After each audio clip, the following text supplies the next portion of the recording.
Tony of A&R Boilers.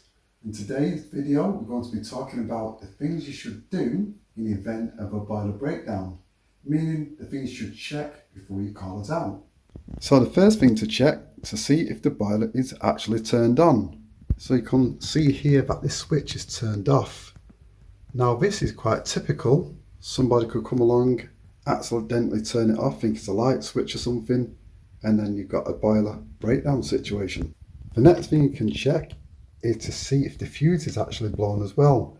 So you can see it's got a fuse holder. You'd have to take that out and change the fuse. Bear in mind it must be a 3 amp fuse what you fit in there. The next thing to check is the water. So what we mean by that is the pressure inside the boiler. So you can see on this particular boiler the pressure is okay, but if that was at the bottom of that gradient, then there'll be no water in the boiler, so that could cause you a problem. So check the pressure in the boiler. The other thing regarding your water, there could be no water coming out on a hot tap. So what you need to do in this situation is check your stop tap is fully on. In this setup here, the emergency shut-off valve is actually covered. So we're going to look at, obviously in a relaxed situation, you're looking at this meter. But in an emergency situation, it's going to be totally different. So let's go over what would happen. In a situation, if you look here, this is a cover which is covering the emergency shut-off valve. So you'd have to open it up like this. Now what's bad about this installation is that the shut-off valve itself, the lever, you cannot see it. So if you was in emergency situation, panicking, you would not be able to find that lever. So the lever is actually at the back here. You have to put your hand round and you'll see it as I close the valve. You'll see the red lever there. Just there, that's a red lever. So this is now closed because it's across the pipe. I'm going to open it again, push it up like that, and it's right up, and then it's fully open. So that's in the open position. So the emergency shut-off valve should be upwards, and when it's off, it's across the pipe, just a quarter turn, and it's off. So in this situation, as I said, if we was panicking, we wouldn't be able to find that. But now you need to, if you're in this situation yourself, you need to basically rehearse what we're doing now. Rehearse, find where your meter is, find where the emergency shut-off valve is. Get familiar in closing it off in a relaxed situation. So if you is an emergency, obviously you can be panicking, you'll know what to do in the future. If you're not getting no central heating, this is one of the areas you need to check is your thermostat. So you need to make sure that it's turned up.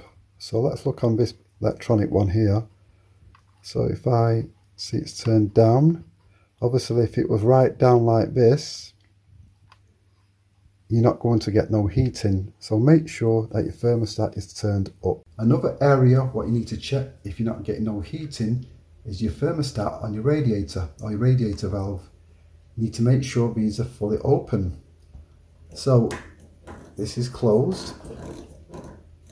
Now if they're all closed like this, that's all radiators, you're not going to get no heating when you turn your boiler on. So ensure that your radiators valves like this are fully open.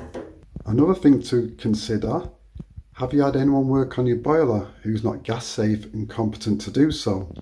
Because that could cause you a problem. Another thing you could check if the boiler goes off, you might just simply need to press the reset button by pressing this button here. So if it has a reset, just try that and that might work. The other thing to check, we'll use this variant as an example, is to check that the hot water temperature and the heating temperature is turned to the right temperature on the boiler. But on this particular one, it's electronically done through these buttons. So I'll just show you here. So you can see that temperature flashing. Now, if that was, say, too low, I'll just bring it low, like this, right down here. So that's on 35. Then your hot water won't be hot enough because it's turned down too low. So you can check to see if it's at the right temperature.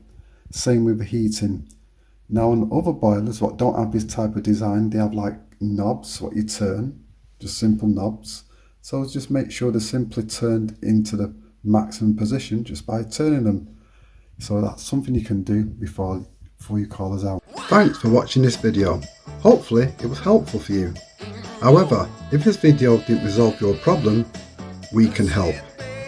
Because we can give you assurance and reliability when it comes to expertise in boiler repair and customer service. Because that's what A&R means. We're big enough to deliver and small enough to care. Take a look at our Google reviews and see what our customers say about our service. So, A&R boilers are here for you. Just simply hashtag assurance and reliability today, or click on the link below. Bye for now.